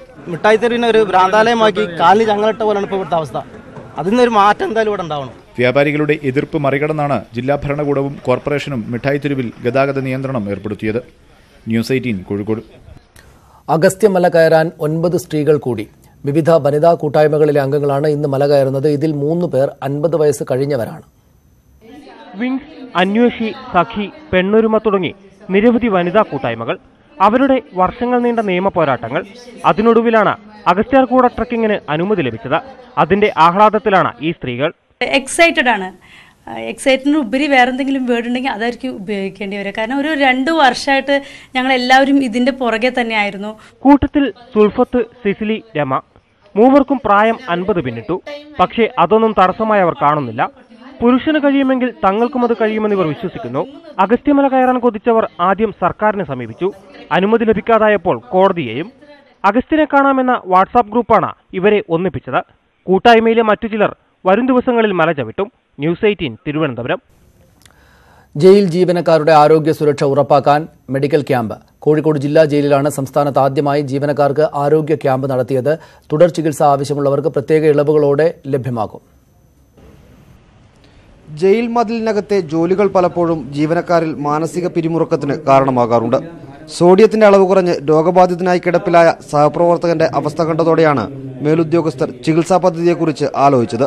ഒരു ജീവനക്കാരൻ റിട്ടയർ ആവുന്ന സമയത്ത് അവന് പെൻഷനോടൊപ്പം കിട്ടുന്നത് കുറേ അസുഖങ്ങളും ശാരീരിക മാനസിക അസ്വസ്ഥതകളുമാണ്. അപ്പോൾ അത് ഒഴിവാക്കി അവരെ പൂർണ്ണ ആരോഗ്യത്തോടെ ജോലിയിൽ തുടരാനും അതോടൊപ്പം ഇവർക്ക് ലഭിക്കുന്ന വെൽഫെയർ അവർ അന്തേവാസികൾക്കും ക്ഷേമമായിട്ട് തന്നെ നൽകും. മുഴുവൻ ഉദ്യോഗസ്ഥർക്കും പരിശോധനകൾ നടത്തും. കൂടുതൽ ചികിത്സ വേണ്ടവർക്ക് കോഴിക്കോട് നഗരത്തിലെ ആശുപത്രിയിൽ സൗകര്യമൊരുക്കും. കുടുംബാംഗങ്ങൾക്കുൾപ്പെടെ പരിശോധനയിൽ ഇളവ് നൽകുന്നതിനുള്ള കാർഡും കൈമാറും. ജയിലിൽ തടവുകാർക്കായി പ്രത്യേക ചികിത്സാ ക്യാമ്പുകൾ നടത്താറുണ്ട്. എന്നാൽ സംസ്ഥാനത്ത് ഇതാദ്യമായാണ് ജയിൽ ജീവനക്കാർക്കായി ആരോഗ്യ ക്യാമ്പ്. ന്യൂസ് 18 കോഴിക്കോട്. രാമക്ഷേത്ര നിർമ്മാണത്തിൽ നിലപാട് മയപ്പെടുത്തി RSS. അയോധ്യ രാമക്ഷേത്ര നിർമ്മാണം 2025 മതിയെന്ന് RSS general secretary Bhaiyyaji Joshi പറഞ്ഞു. കൂടുതൽ വിവരങ്ങളുമായി KP അഭിലാഷ് ചേരുന്നു ഡൽഹിയിൽ നിന്ന്. അഭിലാഷ്, എന്തുകൊണ്ടാണ് ഇങ്ങനെയൊരു നിലപാട് മയപ്പെടുത്തൽ? ഇപ്പോൾ മറ്റെന്തൊക്കെ കാര്യങ്ങൾ അദ്ദേഹം പറഞ്ഞു? ഇതുമായി ബന്ധപ്പെട്ട് കൂടുതൽ വിശദീകരണത്തിലേക്ക് RSS കടന്നിട്ടില്ല. എങ്കിലും ഇപ്പോഴത്തെ പ്രത്യേക രാഷ്ട്രീയ സാഹചര്യം കൂടി മനസ്സിലാക്കിക്കൊണ്ടുള്ള ഒരു പ്രതികരണം എന്ന നിലയിലാണ് വ്യക്തമാകുന്നത്. കാരണം കഴിഞ്ഞ BJPയുടെ ദേശീയ കൗൺസിലിൽ അടക്കം അയോധ്യ രാമക്ഷേത്രവുമായി ബന്ധപ്പെട്ട കൂടുതൽ വിഷയങ്ങൾ ചർച്ച ചെയ്യപ്പെടാത്ത ഒരു സാഹചര്യം ഉണ്ടായിരുന്നു. പ്രധാനമന്ത്രിയടക്കം ഈ വിഷയത്തിൽ പുതുവത്സര ദിനത്തിൽ നൽകിയ സുദീർഘമായ അഭിമുഖത്തിൽ വ്യക്തമാക്കിയതും അയോധ്യ രാമക്ഷേത്രം എന്നത് ആവശ്യം തന്നെയാണ്. പക്ഷേ സുപ്രീം കോടതിയുടെ പരിഗണനയിൽ ഉള്ള ഒരു വിഷയമാണ്. അതുകൊണ്ട് തന്നെ വളരെ പെട്ടെന്ന് ഇതിൽ ഓർഡിനൻസ് തയ്യാറാക്കുക എന്നത് സാധ്യമല്ല എന്ന് പ്രധാനമന്ത്രി വ്യക്തമാക്കിയിരുന്നു. BJP ദേശീയ കൗൺസിൽ ഉദ്ഘാടനം ചെയ്തുകൊണ്ട് ദേശീയ അധ്യക്ഷൻ അമിത്ഷാ പ്രസംഗിച്ചപ്പോഴും വ്യക്തമാക്കിയത് അയോധ്യ രാമക്ഷേത്രം വേണം എന്നത് തന്നെയാണ് BJPയുടെ നയം. എവിടെയാണോ ക്ഷേത്രം ഉണ്ടായിരുന്നത് അവിടെ തന്നെ ക്ഷേത്രം നിർമ്മിക്കണം എന്നുള്ളതാണ് എന്ന് അദ്ദേഹം പറയുകയും ചെയ്തിരുന്നു. പക്ഷേ ഇവിടെ കേന്ദ്ര സർക്കാരിനടക്കം മുന്നിൽ നിൽക്കുന്ന പ്രതിസന്ധി എന്നത് വിഷയം സുപ്രീം കോടതിയുടെ പരിഗണനയിലാണ്. സുപ്രീം കോടതിയിൽ നിന്ന് വിധി പ്രസ്താവിച്ചതിനു ശേഷം മാത്രമേ ഇതിൽ ഭരണഘടനാപരമായ ചില കാര്യങ്ങൾ കേന്ദ്ര സർക്കാരിനും എടുക്കാൻ സാധിക്കുകയുള്ളൂ. ഓർഡിനൻസ് വേണം. സുപ്രീം കോടതി വിധിക്ക് മുമ്പ് തന്നെ ഓർഡിനൻസ് ഇറക്കണമെന്ന കടുത്ത നിലപാടിലായിരുന്നു സംഘപരിവാർ സംഘടനകൾ, പ്രത്യേകിച്ച് RSS ഉൾപ്പെടെയുള്ള സംഘടനകൾ. എന്നാൽ ഇപ്പോഴത്തെ സാഹചര്യത്തിൽ അങ്ങനെ ഒരു ഓർഡിനൻസ് ഇറക്കുക എന്നത് സാധ്യമല്ല. കോടതി വിധിക്ക് ശേഷം മാത്രമായിരിക്കും ഓർഡിനൻസിനെ കുറിച്ച് ആലോചിക്കാൻ സാധിക്കുകയുള്ളൂ എന്ന് പ്രധാനമന്ത്രി തന്നെ വ്യക്തമാക്കിയ പശ്ചാത്തലം കൂടി ഉണ്ടായിരുന്നു. ഈ ഒരു സാഹചര്യത്തിൽ കൂടിയാകണം തീർച്ചയായും നിലപാട് നയപ്പെടുത്താൻ RSS തയ്യാറായത് എന്നാണ് വ്യക്തമാക്കേണ്ടത്. 2025 ക്ഷേത്ര നിർമ്മാണം എന്നത് സാധ്യമാകണം എന്നാൽ നിലപാടിലേക്കാണ് ഇപ്പോൾ RSS എത്തിയിട്ടുള്ളത്. അഭിലാഷ്, ഇത് BJPക്ക് തെരഞ്ഞെടുപ്പ് രംഗത്ത് അനുകൂലമായി വരാവുന്ന നിലപാടാണോ? അതായത് ഈ സർക്കാരിന്റെ പ്രവർത്തനം അത്ര മികച്ചതൊന്നുമല്ല എന്ന തോതിലുള്ള വിമർശനങ്ങൾ വരികയും കോൺഗ്രസും രാഹുൽ ഗാന്ധിയും കുറെ കൂടെ ശക്തമായുള്ള നിലപാടുകളിലേക്ക് വരികയും ഒക്കെ ചെയ്യുന്ന സാഹചര്യത്തിൽ തെരഞ്ഞെടുപ്പ് അടുത്തിരിക്കെ രാമക്ഷേത്ര നിർമ്മാണവുമായി ബന്ധപ്പെട്ട രാഷ്ട്രീയ വിഷയങ്ങളായിരിക്കും ഗുണകരമായ തോതിൽ പ്രയോഗിക്കാനാവുക എന്നൊരു തോന്നൽ ആ പാർട്ടിയുടെ നേതൃതലങ്ങളിൽ ഉണ്ടായിരുന്നു. അതിനെ നിഷേധിക്കുന്ന ഒരു നിലപാടല്ലേ ഇത്? അത് യഥാർത്ഥത്തിൽ BJPക്ക് ഗുണമാണോ ഇതുകൊണ്ടുണ്ടാവുക? സനീഷ, ഇപ്പോഴത്തെ സാഹചര്യത്തിൽ BJPക്ക് അനുകൂലമാകുന്ന പശ്ചാത്തലത്തിലേക്ക് തന്നെ കാര്യങ്ങൾ എത്തിക്കുക എന്നുള്ളതാണ്. രാമക്ഷേത്ര നിർമ്മാണം വീണ്ടും BJP ഉയർത്തി കാണിക്കുന്ന സാഹചര്യം ഉണ്ടാകും. ക്ഷേത്ര നിർമ്മാണത്തിന് BJP തന്നെ വീണ്ടും അധികാരത്തിലേക്ക് എത്തേണ്ടതുണ്ട് എന്ന തരത്തിലുള്ള ഒരു പ്രചാരണ ആയുധം തന്നെയായിരിക്കും ഇനി പുറത്തെടുക്കാൻ പോകുന്നത്. ഒരുപക്ഷെ ക്ഷേത്രം എന്നത് തന്നെയാണ് BJPക്ക് ദേശീയ തലത്തിൽ അടക്കം വരുന്ന തെരഞ്ഞെടുപ്പിലും ഉയർത്തി കാണിക്കാൻ സാധിക്കുന്നുവെന്ന്. ആ നിലയിലേക്ക് കോൺഗ്രസും മൃദു ഹിന്ദുത്വ സമീപനവുമായി കോൺഗ്രസും തെരഞ്ഞെടുപ്പിന് നേരിടാൻ തയ്യാറാകുമ്പോൾ തീവ്ര ഹിന്ദുത്വ നിലപാടുമായി BJPക്ക് തെരഞ്ഞെടുപ്പിന് നേരിടേണ്ട ഒരു സാഹചര്യമുണ്ട്. അവിടെ ക്ഷേത്ര നിർമ്മാണം എന്നത് യാഥാർത്ഥ്യമാകണമെങ്കിൽ വീണ്ടും BJP സർക്കാർ തന്നെ NDA സർക്കാർ തന്നെ അധികാരത്തിലേറണമെന്ന തരത്തിലുള്ള പ്രചാരണം നടക്കുകയും ചെയ്യും. ഒരു ഭാഗത്ത് സുപ്രീം കോടതിയുടെ പരിഗണനയിലായതിനാൽ ഇപ്പോഴത്തെ സർക്കാരിന് പരിമിതികളുണ്ട് എന്നും അടുത്ത സർക്കാരിന്റെ കാലത്ത് തന്നെയായിരിക്കും ഇനി രാമക്ഷേത്രം നിർമ്മിക്കുക എന്നത് സാധ്യമാവുകയുള്ളൂ എന്ന തരത്തിലുള്ള പ്രചാരണം തന്നെ BJP അഴിച്ചുവിടുമ്പോൾ അവിടെ കൃത്യമായ പിന്തുണ RSSന്റെയും BHPയുടെയും ഒക്കെ ഭാഗത്ത് നിന്നുണ്ടാകേണ്ടതുണ്ട്. തെരഞ്ഞെടുപ്പുമായി ബന്ധപ്പെട്ട് BHPയും RSSും സർക്കാരിനെതിരെ ചില ആരോപണങ്ങൾ ഉന്നയിച്ചിരുന്നു. ഈ സർക്കാരിന്റെ പ്രവർത്തനങ്ങൾ കാര്യക്ഷമമല്ല എന്ന തരത്തിലുള്ള ആരോപണങ്ങൾ, അത്തരത്തിലുള്ള ആരോപണങ്ങളും വിമർശനങ്ങളും കൂടെ ഉണ്ട്. നന്ദി അഭിലാഷ് വിവരങ്ങൾക്ക്. രാമക്ഷേത്ര നിർമ്മാണം സംബന്ധിച്ചൊരു മയപ്പെടുത്തിയ നിലപാട് ഇപ്പോൾ പെട്ടെന്ന് വേണ്ട എന്ന നിലപാട് സർക്കാരിന് അനുകൂലമാകാവുന്നതായിരിക്കാം. ഒരുപക്ഷെ അത് സ്വീകരിച്ചിട്ടുണ്ട് RSSന്റെ നേതൃത്വം. RSS ജനറൽ സെക്രട്ടറി ഭയ്യാജി ജോഷിയാണ് അത് സംബന്ധിച്ച് ഇന്ന് പറഞ്ഞത്. അതേസമയം കേന്ദ്ര സർക്കാരിനെ വിമർശിക്കുകയാണ് RSSന്റെ അധ്യക്ഷൻ മോഹൻ ഭഗവത് ഇന്ന് ചെയ്തത്. അതിർത്തിയിൽ യുദ്ധമില്ലാത്ത സാഹചര്യങ്ങളിൽ പോലും സൈനികർ കൊല്ലപ്പെടുന്നു, ഇത് സർക്കാരിന്റെ പിടിപ്പുകേട് കൊണ്ടാണ് എന്ന് മോഹൻ ഭാഗവത് കുറ്റപ്പെടുത്തി. രാജ്യത്തെ സംരക്ഷിക്കേണ്ട ഉത്തരവാദിത്തം സൈനികർക്ക് മാത്രമല്ലെന്നും എല്ലാവർക്കും ഇക്കാര്യത്തിൽ ഉത്തരവാദിത്തമുണ്ടെന്നും മോഹൻ ഭഗവത് നാഗ്പൂരിൽ പറഞ്ഞു.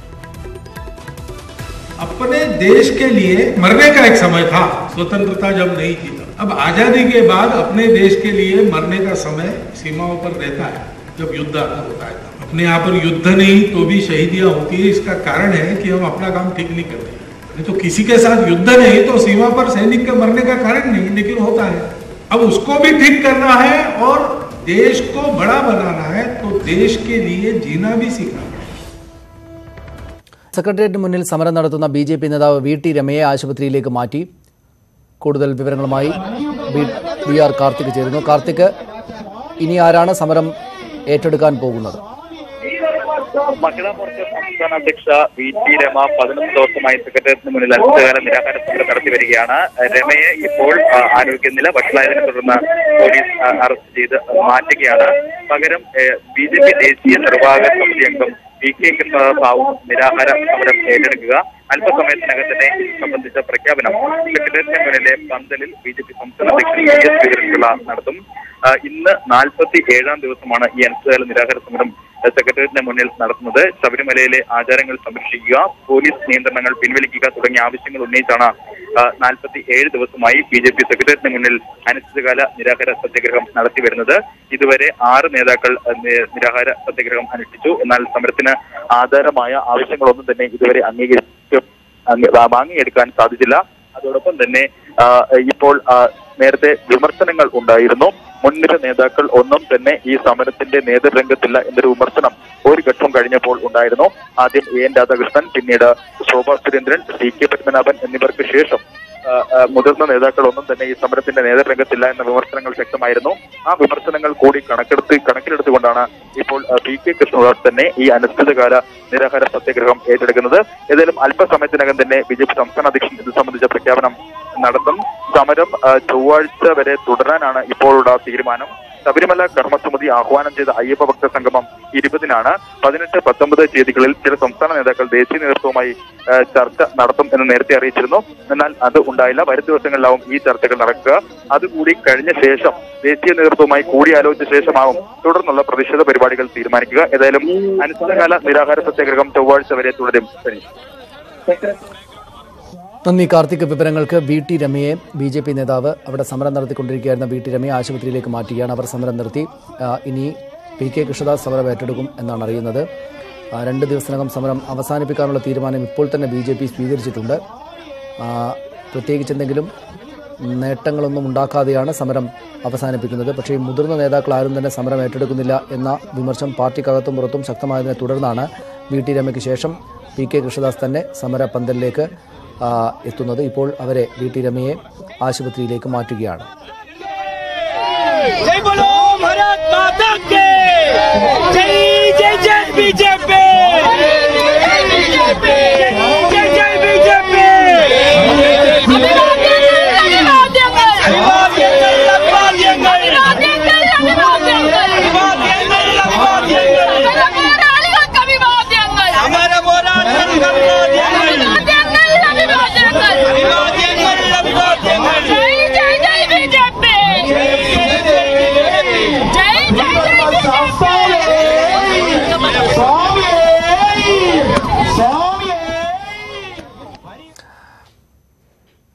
മറ്റു വാർത്തകളിലേക്ക്. ട്രാഫിക് നിയമങ്ങൾ പാലിക്കപ്പെടാനുള്ളതാണ് എന്ന ഓർമ്മപ്പെടുത്തലുമായി കോഴിക്കോട് സിറ്റി ട്രാഫിക് പോലീസ് 0 അവർ ക്യാമ്പയിനുമായാണ് ട്രാഫിക് പോലീസ് നിരത്തുകളിലുള്ളത്. കോഴിക്കോട് എത്തിക്കഴിഞ്ഞാൽ ചിലപ്പോൾ വാഹനങ്ങളിൽ ഇങ്ങനെ പിടിവീണേക്കാം. ഒരുപക്ഷെ വാഹനങ്ങൾ പരിശോധിക്കപ്പെടുന്നത് 0 അവറിലായിരിക്കും. പിഴയൊടുക്കി രക്ഷപ്പെടാമെന്ന് വെച്ചാൽ അതും നടക്കില്ല. പോലീസിന്റെ ബോധവൽക്കരണ ക്ലാസുകളിൽ ഇരുന്നേ മതിയാകൂ. നഗരപരിധിയിൽ ട്രാഫിക് നിയമലംഘനങ്ങൾ കാരണമുള്ള അപകടങ്ങൾ വർദ്ധിച്ചതിന്റെ പശ്ചാത്തലത്തിലാണ് 0 അവറുമായി പോലീസ് നിരത്തിലിറങ്ങിയത്. ഈ 0 അവർ നമ്മൾ 24 അവേഴ്സിനകത്ത് ഒരു 1 മണിക്കൂർ നമ്മുടെ ഒരു 0 പെനാൽറ്റി ആയിട്ട് പ്രഖ്യാപിച്ചിട്ടുണ്ട്. We are not charging or we are not fining any petty. പക്ഷേ those people have to undergo some awareness class. 0 അവറിൽ നിയമലംഘനത്തിൽ പിടിക്കപ്പെടുന്നവർ പോലീസിന്റെ ട്രാഫിക് ബോധവൽക്കരണ ക്ലാസുകളിൽ നിർബന്ധമായും പങ്കെടുക്കണം. ക്ലാസ്സിലിരുന്നിട്ടും നിയമലംഘനം ആവർത്തിക്കപ്പെട്ടാൽ ശക്തമായ നിയമ നടപടികൾ സ്വീകരിക്കും. ലോക്കൽ പോലീസിലെ സേനാംഗങ്ങളെ കൂടി ഉൾക്കൊള്ളിച്ച് നഗരത്തിലെ 60 കേന്ദ്രങ്ങളിലാണ് 0 അവർ നടത്തുന്നത്. ന്യൂസ് 18 കോഴിക്കോട്. നാടിനോടുള്ള അവഗണനയിൽ പ്രതിഷേധിച്ച് ഒരു ദേശം സ്വന്തം പേരുപേക്ഷിക്കുന്നു. കോഴിക്കോട് പുതിയ പാലം സ്വദേശികളാണ് നാടിന്റെ പേര് പ്രതിഷേധ സൂചകമായി പൊളിഞ്ഞ പാലം എന്നിടാൻ ഒരുങ്ങുന്നത്. ഈ കാണുന്നതാണ് കോഴിക്കോട് തളിയെയും മാങ്കാവ് ബൈപ്പാസിനെയും ബന്ധിപ്പിക്കുന്ന പുതിയ പാലം. പക്ഷേ പേരിൽ മാത്രമേയുള്ളൂ പുതുമ. 1984 പണിത പാലത്തിന്റെ പല ഭാഗങ്ങളും അടർന്നു വീണു തുടങ്ങി. 2 ബൈക്കുകൾ ഒരുമിച്ച് കയറിയാൽ പിന്നെ ഗതാഗത കുരുക്ക്. വാഹനങ്ങൾ ഒഴിഞ്ഞിട്ട് നാട്ടുകാർക്ക് നടക്കാൻ പോലുമാവാത്ത അവസ്ഥ. പുതിയൊരു പാലത്തിനായി പുതിയ പാലത്തുകാർ വർഷങ്ങളായി സമരത്തിലാണ്. ജനരോഷവും പ്രതിഷേധവും കൊണ്ടൊന്നും കാര്യം നടക്കാതായപ്പോൾ നാടിന്റെ പേര് തന്നെ മാറ്റാനാണ് തീരുമാനം. അപ്പോൾ ഈ പുതിയ പാലം എന്നുള്ള ഈ പേര് ഞങ്ങൾക്ക് ഒരു ഭാരമാണ്. ഞങ്ങളെ പരിഹസിക്കുന്ന തുല്യമാണ്. ഞങ്ങൾക്ക് അപഹാസ്യരാണ്. ഈ ഭാരം ഞങ്ങൾക്ക് സഹിക്കാൻ കഴിയുന്നില്ല. അപ്പോൾ ഞങ്ങൾ പ്രതീകാത്മകമായിട്ട് ഈ പുതിയ പാലം എന്നുള്ള പേര് മാറ്റിയിട്ട് പൊളിഞ്ഞ പാലം ആക്കാൻ പോവാ. ജനുവരി 25-ന് ഫാസ്കോ ക്ലബിന്റെ ആഭിമുഖ്യത്തിൽ നടത്തുന്ന ചടങ്ങിൽ നടൻ മാമുക്കോയ പേരുമാറ്റം പ്രഖ്യാപിക്കും. എന്നാൽ പുതിയ പാലത്ത് വലിയ പാലം നിർമ്മാണത്തിനുള്ള പ്രവർത്തനങ്ങൾ നടന്നുകൊണ്ടിരിക്കുകയാണെന്നാണ് സ്ഥലം MLA MK മുനീറിന്റെ വിശദീകരണം. ന്യൂസ് 18 കോഴിക്കോട്. 7 വയസ്സിനിടെ 30,000-ലധികം ചിത്രങ്ങൾ വരച്ച് അകാലത്തിൽ അന്തരിച്ച ക്ലിന്റിന്റെ പിതാവ് തോമസ് ജോസഫ് അന്തരിച്ചു. ഹൃദയാഘാതത്തെ തുടർന്ന് എറണാകുളത്തെ സ്വകാര്യ ആശുപത്രിയിൽ വെച്ചായിരുന്നു അന്ത്യം. മകൻ വരച്ചു കൂട്ടിയ ചിത്രങ്ങളുടെ ലോകത്തായിരുന്നു ജോസഫിന്റെയും ഭാര്യ ചിന്നമ്മയുടെയും ജീവിതം. ജോസഫിന്റെ 36-ാം വയസ്സിലാണ് ഏകമകൻ 7 വയസ്സുകാരൻ ക്ലിന്റ് ലോകത്തോട് യാത്ര പറയുന്നത്. അവൻ അവശേഷിപ്പിച്ചത് വർണ്ണത്തൂവലുകൾ പോലെ പൊഴിച്ചിട്ട അസംഖ്യം ചിത്രങ്ങളും ഓർമ്മകളുമായിരുന്നു. പിന്നീടിങ്ങോട്ട് ആ മാതാപിതാക്കളുടെ ജീവിതവും ഈ ചിത്രങ്ങൾ തന്നെയായിരുന്നു. അവർ പറഞ്ഞുകൊടുത്ത കഥകളിൽ നിന്നും കാഴ്ചകളിൽ നിന്നുമായിരുന്നു കൊച്ചു ക്ലിന്റ് ചിത്രങ്ങൾ എഴുതി അനുവാചക ലോകത്തെ വിസ്മയിപ്പിച്ചത്. സ്വിഫ്റ്റിൽ ഉദ്യോഗസ്ഥനായിരുന്നു ജോസഫ്.